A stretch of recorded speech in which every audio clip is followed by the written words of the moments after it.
할렐루야. 반갑습니다. 우리 옆에 분들하고 인사 나누시기 바랍니다. 반갑습니다. 할렐루야. 환영합니다. 우리 주보에 있는 찬양 먼저 하겠습니다. 원하고 바라고 기도합니다. 그리고 나의 기도하는 것보다 그리고 물과 문제 지날 때에도 이 세상을 살아가는 동안에 나의 힘을 의지할 수 없으니 기도하고 낙심하지 말 것을 주께서 참소하니 되시리라. 주의 길을 걸어가는 동안에 주의 길을 걸어가는 동안에 세상에 더 의지할 수 없으니 감사하고 낙심하지 말 것을 주께서 참 기쁨이 되시리라. 하나님의 꿈이 나의 비전이 되고 예수님의 성품이 나의 인격이 되고 성령님의 권능이 나의 능력이 되길 원하고 바라고 기도합니다. 다시 한번 고백합시다. 이 세상을 살아가는 나의 힘을 의지할 수 없으니 나의 힘을 의지할 수 없으니 기도하고 낙심하지 말 것을 기도하고 낙심하지 말 것을 주께서 참소하니 되시리라. 하나님의 꿈이 나의 비전이 되고 예수님의 성품이 나의 인격이 되고 성령님의 권능이 나의 능력이 되길 원하고 바라고 기도합니다. 하나님의 꿈이 나의 비전이 되고 예수님의 성품이 나의 인격이 되고 성령님의 권능이 나의 능력이 되길 원하고 바라고 기도합니다.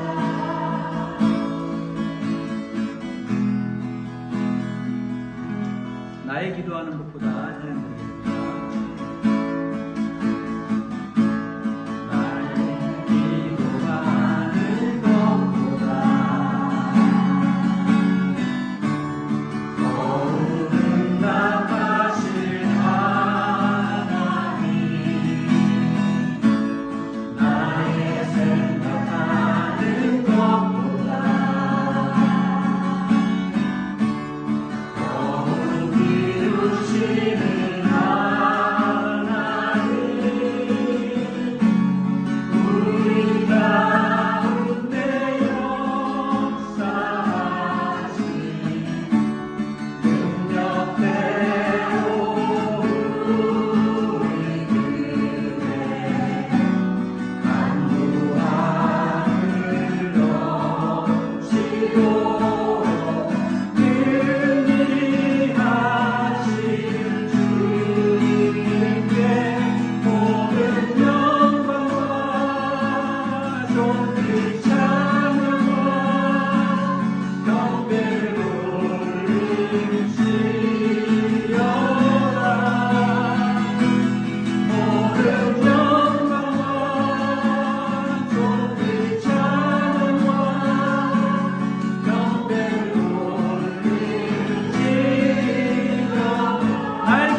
하나님의 말씀은 베드로전서 2장 18절에서 21절까지입니다. 베드로전서 2장 18절에서 21절까지 말씀입니다.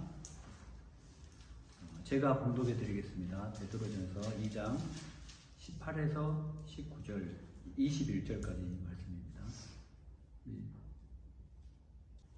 사환들아, 범사에 두려워함으로 주인들에게 순종하되 선하고 관용하는 자들에게만 아니라 또한 까다로운 자들에게도 그리하라. 부당하게 고난을 받아도 하나님을 생각함으로 슬픔을 참으면 이는 아름다우나 죄가 있어 매를 맞고 참으면 무슨 칭찬이 있으리요. 그러나 선을 행함으로 고난을 받고 참으면 이는 하나님 앞에 아름다우니라. 이를 위하여 너희가 부르심을 받았으니 그리스도도 너희를 위하여 고난을 받으사 너희에게 본을 끼쳐 그 자취를 따라오게 하려 하셨느니라. 아멘. 제가 어릴 때 주일학교 다닐 때 이제 주일학교를 이렇게 할아버지가 제가 주일학교 갈 때 10원짜리를 하나를 주셨거든요, 현금을. 그 10원짜리를 가지고 이제 교회를 가야 되는데 중간에 이렇게 다른 데로 한 번씩 샜어요. 그러면은 제 마음에 항상 무거운 마음이 있었어요. 이렇게 하나님께서 저를 벌 주시면 어떡하지? 이런 마음이 항상 있었습니다.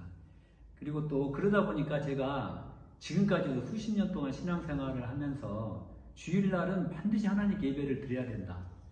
그렇지 않고 어디 놀러 가면은 한 대 맞을 것 같은 항상 그런 두려움이 있었어요.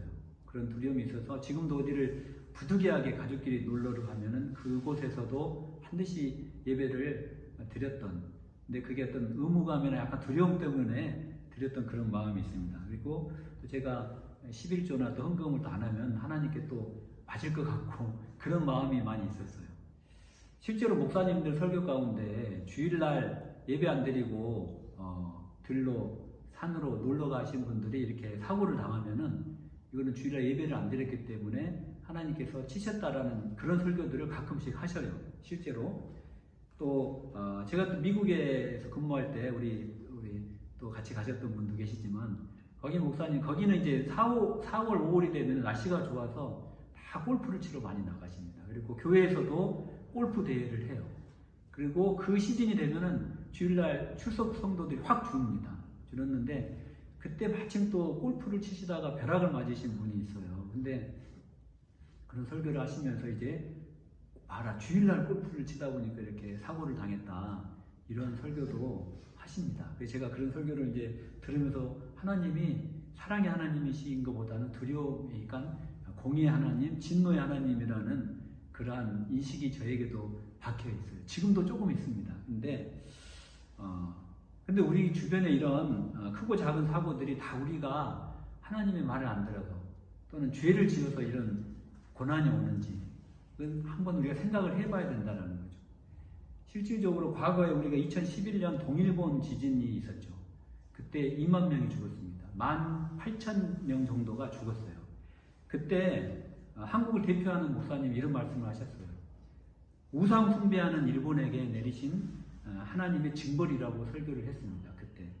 그때 어떤 기자가 이런 질문을 했어요. IT라는 나라 아시죠, 여러분? 중남미에 그 IT 지진 많이 나잖아요. IT라는 나라는 인구의 80%가 기독교인이에요. 근데 거기서는 지진이 나서 2만 명의 10배인 20만 명이 죽었습니다. 그걸 어떻게 설명하시겠습니까? 라는 질문을 할 때 그 목사님이 아무런 대답을 하지 못했다고 합니다. 또 재난을 당할 때마다 우리 기독교인들은 그것은 죄로 인한 하나님의 심판이라고 말들을 많이 하죠. 이태원 참사 때도 그런 말들을 많이 했습니다. 또 인류 역사상 가장 큰 재난이 1500년도에 유럽에서 있었던 그 흑사병에 대한 재난이 있었어요. 그때 유럽 인구의 3분의 1이 죽었죠. 당시에 많은 사람들이 흑사병을 막기 위해서 방역을 하고 치료를 돕는데 그때 당시 교회는 아무 일을 안 했다고 합니다. 왜냐하면 하나님이 내린 징벌을 달게 받아야지, 이거를 거역하거나 방역을 하거나 치료를 하는 것은 하나님의 징벌을 대한 심판에 대한 불순종으로 봤다라는 거예요. 그때 종교개혁자 루터가 이렇게 이야기를 했습니다. 그때 1500년 루터의 종교개혁이 1517년에 일어났거든요. 루터가 이런 이야기를 했어요. 집에 불이 났는데 당신은 그것이 하나님의 심판이라고 불을 끄지 않고 가만히 있겠습니까? 당신이나 당신의 자식이 물에 빠졌는데 당신은 하나님의 심판이라고 수용하지 않고 그들이 가만히 익사할 때까지 기다리시겠습니까? 라고 루터가 그때 이런 이야기를 했어요. 사실 저는 하나님의 그 신비로우시고 크신 뜻과 섭리를 다 헤아릴 수가 없습니다. 그렇기 때문에 어떤 게 맞다라고 저는 사실은 말을 못하겠어요. 오직 하나님만이 아시겠지요. 그런데 한 가지 확실한 거는 우리가 사람들이 당하는 고난을 볼 때, 특별히 우리 기독교인이 당하는 고난을 평가할 때 고난의 종류가 여러 가지가 있다는 거죠. 그렇기 때문에 우리가 그 고난을 평가하고 남을 판단할 때 우리의 언행을 신중하게 하고 하나님께 지혜를 구하며 판단하라고 성경은 이야기를 하고 있습니다. 여러분, 오늘 설교가 바로 이 신자들, 저와 여러분들 예수 그리스도를 주로 고백하는 이 신자들이 살면서 당하는 고난에 대한 설교예요. 내용은 아주 간단해요. 하나님이 사랑하시는 자에게도 고난을 주신다. 그리고 하나님께서는 감당할 만한 시험을 주신다. 그리고 하나님께서는 이 고난을 이기게 하실 것이다. 새로운 이야기는 없어요, 여러분. 성경을 읽으면 다 하는 이야기고 항상 하는 이야기예요. 다 듣는 이야기입니다. 모르는 사람이 여러분 누가 있어요? 사실 다 들어봐야 그 말씀이 그 말씀이에요. 믿어지시는 분은, 바쁘신 분들은 그냥 가셔도 돼요. 이게 다 오늘 할 이야기예요. 근데 여러분, 오늘 본문에서 베드로가 특별히 신자에게 오는 고난을 세 가지로 이야기를 하고 있다는 거죠. 첫째는 정말로 죄로 인한 고난입니다. 20절을 제가 읽어드리겠습니다. 20절 우리 다 같이 한번 읽어보겠습니다. 20절 시작. 죄가 있어 매를 맞고 참으면 무슨 칭찬이 있으리요. 그러나 선을 행함으로 고난을 받고 참으면 이는 하나님 앞에 아름다우니라. 이 첫째는 바로 죄로 인하여 오는 고난입니다. 여러분들이 읽으신 대로 이 죄로 인한 고난은 출애굽 때 여러분 아시다시피 아간이 하나님의 것을 도적질하는 범죄로 인하여 하나님의 징벌로 그때 수많은 사람이 죽었어요. 이거는 죄로 인한 징벌입니다. 그런데 제가 이거를 좀 설교를 준비하다 보니까 좀 관심 있는 부분이 있더라고요. 거기에 나오는 헬라어 동사가 이 죄로 인한 고난을 촉발시킨 이 비도덕적인 죄 행위를 가르치는 이 동사가 헬라어 동사가 현재 완료형이라는 거예요. 이게 무슨 말이냐면은 과거에 롱롱 타임 어고의 시점에서부터 현재까지 쭉 이어져 오는 그 일정 기간 동안 그 죄가 계속 누적이 되는 그거를 이야기를 하는 거예요. 지금도 이어지는, 회개하지 않고 긴 시간 동안 죄가 계속 이어지고 있는 현재 완료형의 동사들이라는 것이죠. 한 번 말씀을 우리가 순종하지 않고 하나님의 불순종했다고 회초리를 드시는 것이 아니고 우리가 죄를 회개하지 않고 꾸준히 반복하여 하나님을 대적할 때 하나님이 징계하신다는 말이에요. 물론 하나님이 저를 너무 사랑하셔서 교회 한 번 안 갔다고 때리실 수도 있죠. 그러나 그거는 아주 스페셜한 케이스고 하나님께서는 이렇게 우리가 꾸준한 기간 동안 하나님을 꾸준히 거역하고 하나님께 순종하지 않을 때 하나님께서는 채찍을 드실 수도 있다는 이야기. 두 번째는 오늘 본문 19절에 부당하게 받는 고난이에요. 19절에 보면 부당하게 고난을 받아도 하나님을 생각함으로 슬픔을 참으면 이는 아름다운 나라고 되어 있어요. 여러분, 이 19절에 부당하게 받는 고난은 우리 신자들이 아무 잘못이 없는데 아무 이유 없이 오는 고난이 있다는 거예요. 그리고 욥의 고난이 바로 이런 고난입니다. 무슨 죄를 지어서 고난이 오는 게 아니라는 뜻입니다. 욥기 1장 1절을 제가 읽어드리겠습니다. 우수 땅에 욥이라 불리는 사람이 있었는데 그 사람은 온전하고 정직하여 하나님을 경외하며 악에서 떠난 자더라. 욥은 하나님이 인정한 정직한 자라는 거예요. 죄가 있다면 그저 착하게 산 죄, 하나님의 말씀대로 살았던 그 죄밖에 없는 욥에게 고난이 닥치는데 우리가 상상할 수 없는 고난이 닥칩니다. 여러분들이 잘 아실 거예요. 하루아침에 자식들이 다 죽게 돼요. 그리고 그의 소유물인 소와 양, 낙타, 모든 소유물이 불에 타고 자신은 온몸에 종기가 나서 기와로 몸을 긁어요.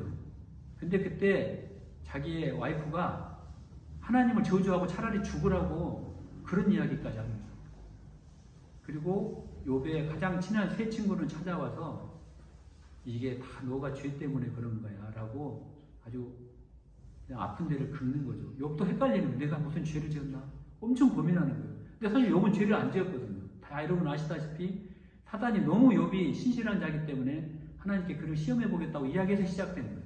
이게 바로 오늘 성경 본문에 부당하게 받는 고난이에요. 아무 죄가 없는데 아무 이유 없이 우리에게 고난이 올 수 있다라는 이야기예요. 그리고 세 번째 고난은 오늘 20절에 선을 행함으로 받는 고난이에요. 이 고난은 하나님께서 우리를 단련시키시려고, 하나님께서 우리에게 더 큰 축복을 주시려고 주시는 고난이라는 것입니다. 이거는 바울이 이렇게 이야기를 하고, 이 고난은 고린도후서 1장 9절을 보면은 이렇게 우리가 하나님 일을 열심히 하는데 주시는 고난은 이는 우리로 자기를 의지하지 말고 오직 죽은 자를 다시 살리시는 하나님만 의지하게 하시기 위하여 주는 고난이라고 바울이 이야기를 하고 있습니다. 여러분, 그러면 우리가 하나님만 의지하면 고난이 안 옵니까? 또 그렇지가 않아요. 안 그런 것 같아요. 주마가편이에요. 달리는 말에게 계속 채찍질을 하는 거예요. 달리는 말의 목표 지점에 도달할 때까지 달리고 있는 말인데, 이미 달리고 있는데 계속 채찍질을 하는 거예요. 달리는 말, 주마가편이에요. 계속 채찍질을 하는 거예요. 80점을 맞아오면 90점을 맞아오라고 채찍질을 하고, 90점을 맞아오면 100점을 맞아오라고 채찍질을 또 하는 거예요. 100점을 맞아오면 다 맞아오는 100점인데 뭘 뽐내느냐고 또 겸손하라고 채찍질을 하는 것이 바로 하나님의 채찍이라는 거예요. 이것은 우리가 하나님께서 우리를 주님의 장성한 분량에까지, 우리가 주님 앞에 섰을 때 하나님의 형상이 완전히 복구되는 주님의 형상까지 우리를 만드시겠다는 하나님의 약속이에요. 그리고 이 훈련과 단련은 우리가 죽을 때까지 우리를 단련시키실 거예요. 여러분들 각오를 하셔야 돼요. 그런데 이 고난이 닥칠 때 그럼 우리는 어떻게 해야 될까요? 야고보서 1장 2절에서 4절을 보니까 내 형제들아 너희가 여러 가지 시험을 만나거든 온전히 기쁘게 여기라. 여러분, 고난을 받으면 기쁘게 여기라는 거예요. 저는 이 말씀이 상당히 부담스럽더라고요. 고난을 받으면 기쁘게 여기라. 과연 기쁘게 여겨질까요? 저는 고난이 싫어요. 사실 고난이 좀 피해갔으면 좋겠는데, 또 시편 기자는 고난이 너에게 유익이라는 거예요. 그래도 그럼에도 불구하고 고난을 좋아하는 사람은 없을 거예요, 여러분. 저도 마찬가지예요. 그런데 여러분, 고난은 어김없이 온다는 거예요. 신자나 불신자나 똑같이 온다는 거예요. 특별히 예수 열심히 믿어보려고 바둥바둥 노력하는데 그때 오는 고난은 참 우리가 이해하기가 힘들어요. 근데 그때도 고난이 온다는 거예요. 그 대표적인 예가 히스기야 왕입니다. 여러분, 히스기야 왕은 이스라엘 두 동강이 났잖아요. 남유다와 북이스라엘로 두 동강이 난 유다 왕국의 13번째 왕인데 25살의 왕이 됐어요. 어린 나이에 왕이 됐죠. 그 아버지는 아하스라는 왕인데 다윗 왕조 열조 중에 가장 악한 왕이에요. 아하스라는 왕이. 역사적으로 가장 악한 왕으로 기록하고 있어요. 그 아하스라는 왕이 어떤 악하냐면은 하나님의 성전에 들어가 있는 모든 하나님의 거룩한 성물, 기물들을 다 끌어내서 다 불태워버리고 그 자리에 아세라, 바알, 우상을 섬기는 그런 모든 우상을 섬기는 기물들로 다 채운 왕이에요. 그리고 거기서 우상을 평생 동안 섬겼던 그런 아하스 왕이에요. 그런데 그 아하스 왕에게 히스기야라는 왕이 아들로 태어난 거예요. 히스기야는 정말 하나님을 잘 섬기고 순종하는 그런 왕이었어요. 성군이에요. 우리로 말하면 성군. 열왕기하 18장 5절에 보면은 히스기야 왕을 성경은 이렇게 기록을 하고 있어요. 히스기야가 이스라엘 하나님 여호와를 의지하였는데 그의 전후 유다 여러 왕 중에 그러한 자가 없었다라고 이야기를 하고 있어요. 그만큼 히스기야 왕이 성군이었다는 거예요. 하나님만을 섬기고 하나님만을 의지하고. 그래서 그가 왕이 되자마자 아버지가 더럽혀 놓은 성전을 다 깨끗하게 치우기 시작합니다. 하나님만 섬기는 거룩한 전으로 다시 탈바꿈을 시켜요. 그래서 나라 곳곳에 나라 곳곳에 우상 섬기는 신당들 그리고 우상들을 다 없애버렸어요. 그리고 또 수백 년 동안 잊고 살았던 유월절, 그 유월절을 다시 지키면서 하나님께서 자기들을 애굽에서 어떻게 이끌어내셨는지 하나님의 은혜에 감사하며 예배를 드리기 시작했어요. 찬양하기 시작했어요. 하나님 보시기에 아름답고 그리고 이렇게 지성스럽게 하나님을 섬기려 하고 또 섬겼던 이 히스기야에게 절대절명의 위기가 찾아옵니다. 정말 이렇게 열심히 하나님을 섬겼는데 섬기자마자 위기가 찾아옵니다. 역대하 32장 1절에는 이렇게 기록을 하고 있어요. 이 모든 충성된 일을 한 후에 딱 시점도 너무나 절묘해요. 히스기야가 이 모든 일을 하나님을 섬기고 아버지가 어지럽혀 놓은 더럽혀 놓은 성전을 다 깨끗이 다 정리하고 이제 하나님만 섬기도록 모든 전국에 있는 신당들을 다 없애고 난 후에 바로 right now 바로 산헤립이라는 아수르 왕이 쳐들어와요. 근데 이 아수르 왕이 얼마나 강대국이냐면은 이스라엘은 그에 비하면은 풍년등화예요. 이제 다 멸망당하게 생겼어요. 그런데 인간적으로 생각하면 히스기야가 얼마나 불평이 생겼겠어요. 하나님께.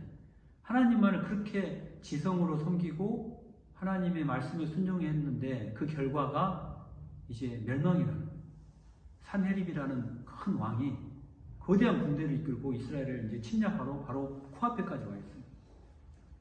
그때 하나님께 아마 이렇게 이야기했을 때 하나님 제 꼴이 이게 뭡니까? 제가 하나님 말씀에 순종해서 살아보려고 하나님 우상 다 아버지가 저질러 놓은 거 다 제거하고 제가 이렇게까지 하나님 말씀에 순종했는데 이게 무슨 꼴이에요? 제가 백성들 다 설득해서 신당들 다 없앴는데 제 꼴이 뭐가 됩니까? 라고 불평불만을 할 수 있어요. 근데 성경에 보면은 히스기야는 한 번도 그런 불평불만을 한 적이 없다라고 되어 있어요.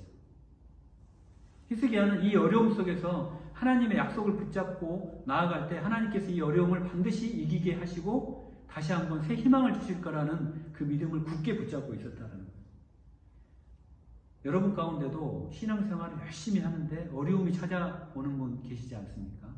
생각지도 않았던 일이 터지고 걱정도 안 했던 일들이 갑자기 걱정된 일로 나에게 다가올 때 멘탈적으로 막 갈등을 겪을 수밖에 없는 거예요.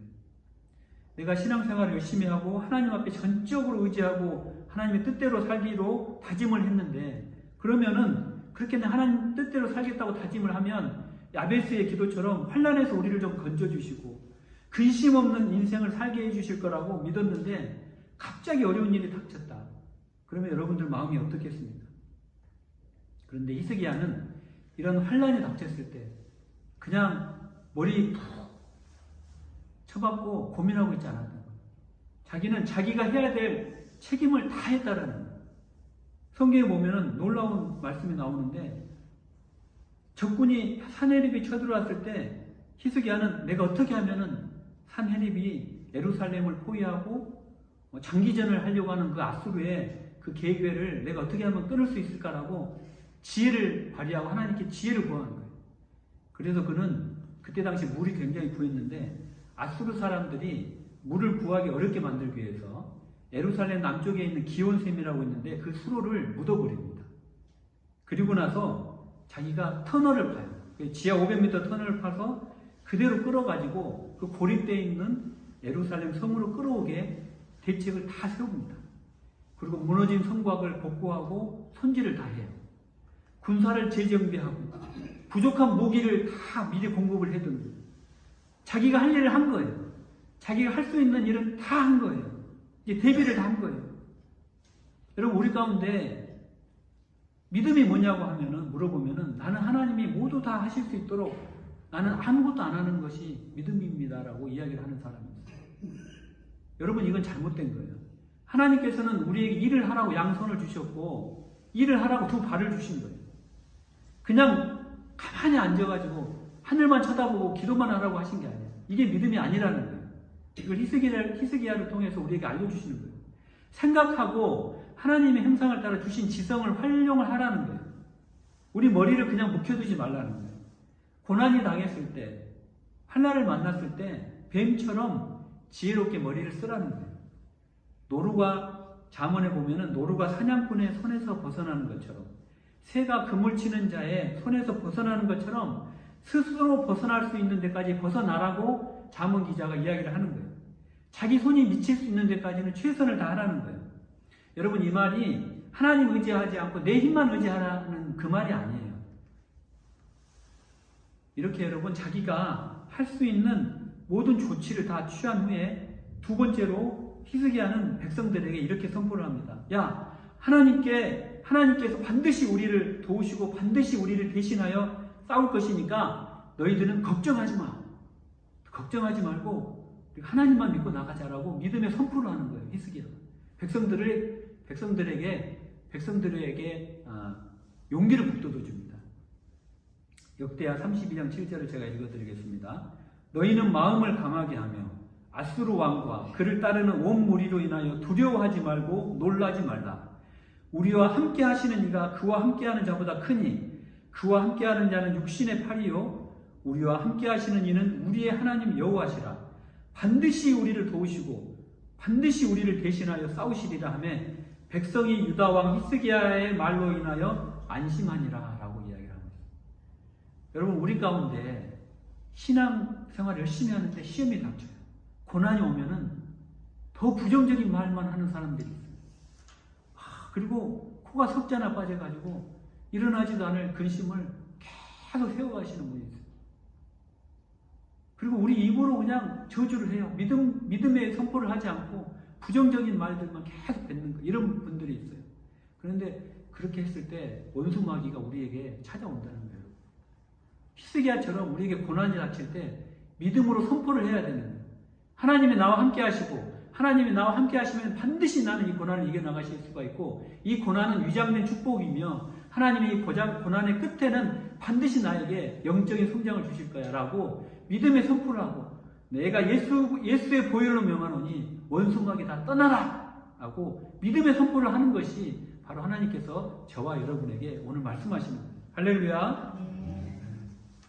그런데 여러분, 그럼에도 불구하고 우리가 막상 위기가 오고 시험이 오면은 우리가 하나님을 철저하게 붙잡는 것이 쉽지는 않아요. 사실은 그 하나님이 우리를 도우실 거라는 믿음은 있지만 현실적으로 그 고통이 올 때 우리가 붙잡는 게 쉽지 않다는 거죠.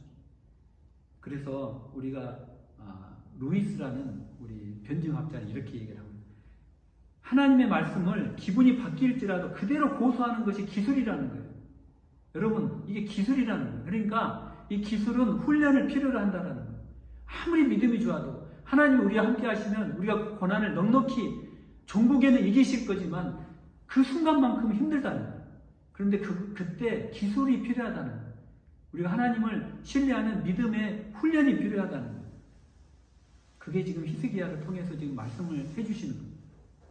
첫째는 우리가 할 수 있는 일을 먼저 하고 그리고 나서는 믿음의 선포를 하는 거예요. 하나님께 믿음의 선포를 하는 거예요. 그리고 나서 히스기야는 마지막으로 믿음의 선포를 한 다음에 하나님께 무릎을 꿇고 간절히 기도합니다. 역대하 제가 32장 20절을 읽어드리겠습니다. 히스기야가 하늘을 향하여 부르짖어 기도합니다. 히스기야는 기도의 사람이에요. 그리고 하나님께서는 열왕기 하 19장 20절에 이렇게 이야기를 하시죠. 내가 내 기도를 들었고 내 눈물을 보았노라. 이렇게 말씀하시죠. 그리고 나서 산헤립을 물리치게 하시고 더 나아가 히스기야가 기도를 할 때 불치병에 걸렸을 때 기도를 할 때 그 히스기야의 병까지 고쳐주시는 놀라운 하나님의 역사를 보여주십니다. 할렐루야. 여러분, 고난이 올 때 물론 힘들겠지만 두려워하지 마세요.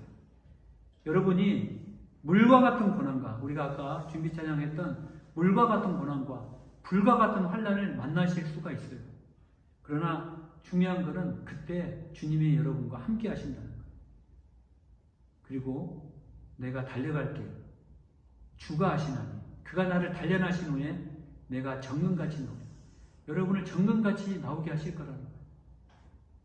여러분, 우리의 인생을 우리가 죽고 난 다음에 하나님 앞에 설 건데 우리의 인생을 정산하는 날이 와요.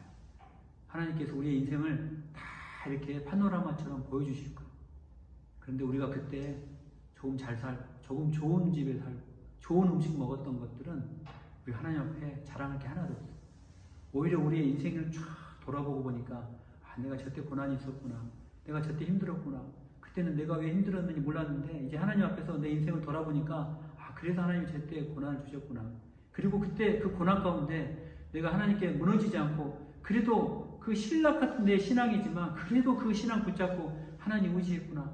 그게 너무나 하늘에 해같이 빛날 거예요. 그런 순간들이. 그걸 하나님 보여주실 거예요. 그리고 여러분들이 이 불과 같은 환난을 다 주님 앞에 내려놓고 주님의 보혈만을 의지하며 나아가실 수 있도록 주님께서 이 시간에 여러분들을 권면하고 계시고 저를 통하여 여러분들에게 이 말씀을 증거하라고 말씀하고 계십니다. 우리를 돌보시고 보호하신 하나님, 내가 너를 지명하여 불렀나니 너는 내 것이라고 하는 그 하나님께서 여러분을 이 시간에도 신실하게 붙잡으시고 세상 끝날까지 여러분들 붙잡아 주실 거예요. 할렐루야. 우리가 저 영원한 하나님 앞에 창조자 앞에 섰을 때 아마 원수마귀는 저와 여러분을 기소할 거예요. 제 평생을 하나님께 불순종하며 죄 가운데 살았어. 쟤는 지옥에 떨어져야 돼 라고 이야기를 할 때 우리 변호인석에 계시는 예수 그리스도께서 일어나셔서 벌떡 일어나셔서 아니다. 내가 저 사람을 의로운 자라 칭하였고 애굽에서 출애굽으로 우리가 가나안으로 들어갈 때 내가 저를 의로운 자라 나의 자녀라고 하나님의 백성으로 마귀의 자식에서 하나님의 자식으로 바뀌었기 때문에 너는 저를 정죄할 수 없어. Not guilty 라고 천국으로 분명히 인도해 주십니다. 믿으시기 바랍니다. 네. 할렐루야. 우리 시간에 물 가운데 지날 때에도 한 번 더 찬양을 하고 우리 안에 고난을 주실 때 하나님께서 그 고난 가운데 여러분들을 의로운 손으로 붙잡으시고 정금같이 단련하시고 나오게 하실 그 주님을 기억하시면서 우리가 이 찬양을 하고 우리가 합심으로 기도 한번 하기로 원합니다. 물 가운데 지날 때에도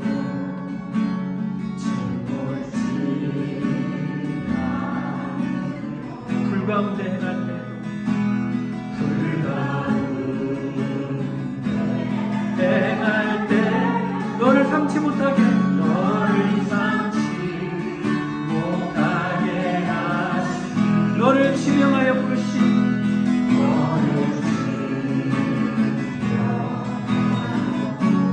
하나님 큰 사랑 너를 구속하여 살리시 너를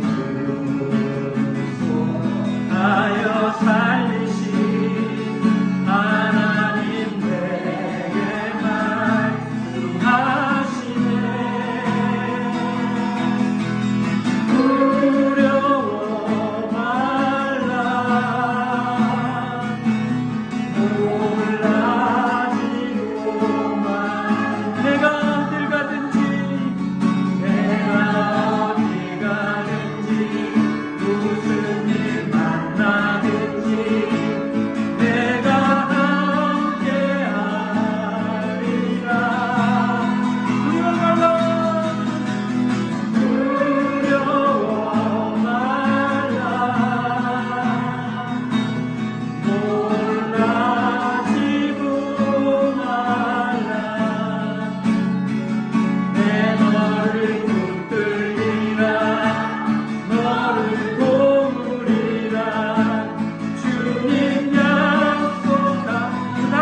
아시고 보호하시는 하나님, 내가 너를 지명하여 불렀나니 너는 내 것이라고 말씀하시는 그 하나님 앞에, 그 의로운 손으로 우리를 돌보시는 그 주님 앞에 다 내려놓으며 나아갑시다.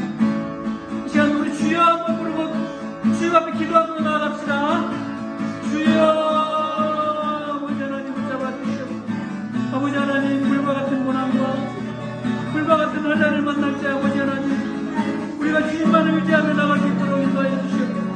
아버지 하나님, 너는 내 것이라 말씀하신 하나님, 내가 너를 붙들리라 말씀하신 하나님, 내가 너를 도우리라 말씀하신 그 하나님 앞에 우리의 모든 것을 다 맡기며 나가는 아버지 믿음의 사람들 되도록 축복하여 주시옵소서. 아버지, 우리에게 이유 없는 고난이 닥칠 때 아버지 하나님 천국을 바라보며 아버지 믿음의 고난을 참으며 나아가는 저희들 되도록 인도하여 주시옵소서. 아버지 하나님, 아버지 우리 앞에 고난이 닥칠 때 믿음의 선포를 하며 나가는 저희들 되도록 역사하여 주시옵소서. 아버지 예수의 보혈을 의지하며 나가는 저희들 될 수 있도록 축복하여 주시옵소서. 아버지 하나님만 의지하며 나가기를 원합니다. 우리 삶 가운데 원수의 반증 아버지 하나님 물리치며 나가게 도와주시옵소서. 아버지 삶 가운데 아버지 하나님 우리가 원수마귀가 우는 사자와 같이 두루다니며 삼킬 자를 찾는다고 했사오니 아버지 하나님 우리가 하나님의 전신갑주를 입고 나가게 도와주시고 말씀의 검으로 구원의 투구를 쓰고 나가게 도와주시고 의의 흉배를 붙이며 나갈 수 있도록 아버지 하나님 나가게 도와주시옵소서. 아버지 하나님 우리가 원수마귀 물리치는 아버지 하나님 찬양을 올려드리며 아버지 하나님 그 믿음으로 나가는 저희들 되도록 축복하여 주시옵소서. 아버지 하나님 도와주시옵소서. 아버지 하나님 함께하여 주시옵소서. 두려워 말라 놀라지도 말라 내가 어디 가든지 무슨 일 만나든지 내가